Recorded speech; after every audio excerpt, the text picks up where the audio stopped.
ऐसे आरोप जो भ्रष्टाचार के हैं वो सिर्फ लगे ही नहीं है, उसमें कई कंपनियां, जो विवादित ठेकेदार जो लाइट फॉलकॉन प्राइवेट लिमिटेड है,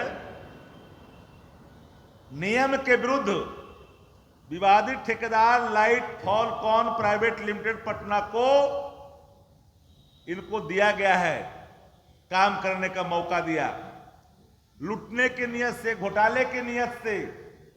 और इस संदर्भ में पत्राचार करने के बावजूद भी आपको विवादित ठेकेदार के प्रश्नगत प्रमाण पत्र दिनांक 15 सितंबर 2023 में बढ़ा कर बड़े Manju polyclinic, Darshita medicity, ICU trauma centre, Koshi क्षेत्र का एकमात्र मल्टी स्पेशलिटी हॉस्पिटल।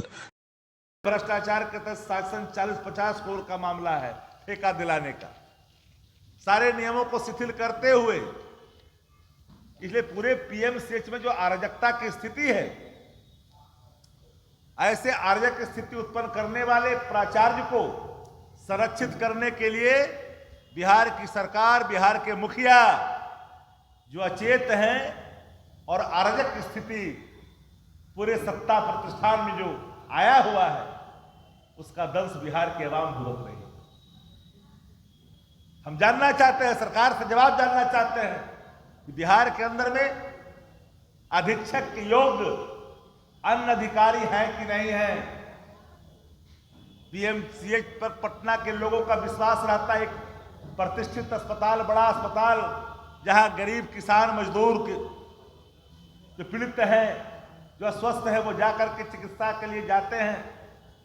लेकिन वहां जो इसको बैठा कर रखा है वो भ्रष्टाचार को प्रतिदिन जन्म देता है।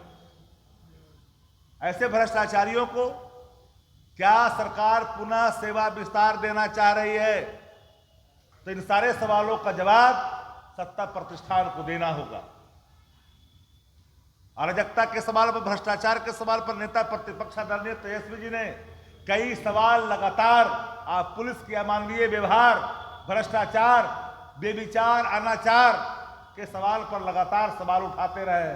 गैंग रेप, लूट, हत्या, सारी घटनाओं का लगातार बुलेटिन जारी करते रहे, लेकिन सत्ता प्रतिष्ठान के कान तक जू नहीं दिखता। हमारे नेता तेजस्वी जी जब भी कोई सवाल सामने खड़ा करते हैं तो दुम दबा करके सत्ता प्रतिष्ठान में बैठे लोग भाग जाते हैं।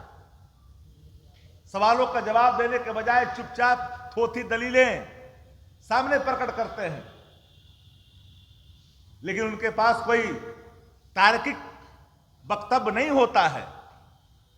इन दिनों आप देख रहे हैं कि लगातार जो अच्छे अधिकारी हैं, उन सभी अधिकारियों को साइड लाइन लगा दिए गए हैं। जिन पर गंभीर गंभीर आरोप है, वो डीके टैक्स से नजदीक जाकर करके जो बेनिफिशियरी है सरकार में, भ्रष्टाचार के ब्लॉक हो, थाना हो, अंचल हो, वहां के भ्रष्टाचार का जो बेनिफिशियरी है डीके,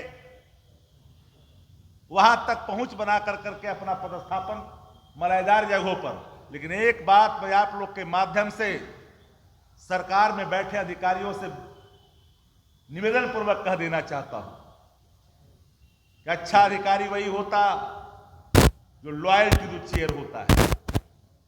लेकिन अगर अंधभक्ति में जाकर करके अधिकारी अगर नियम की अनदेखी कर करके लगातार जनता के हितों की अनदेखी करते रहेंगे, आने वाली सरकार आपसे हिसाब जरूर लेगी।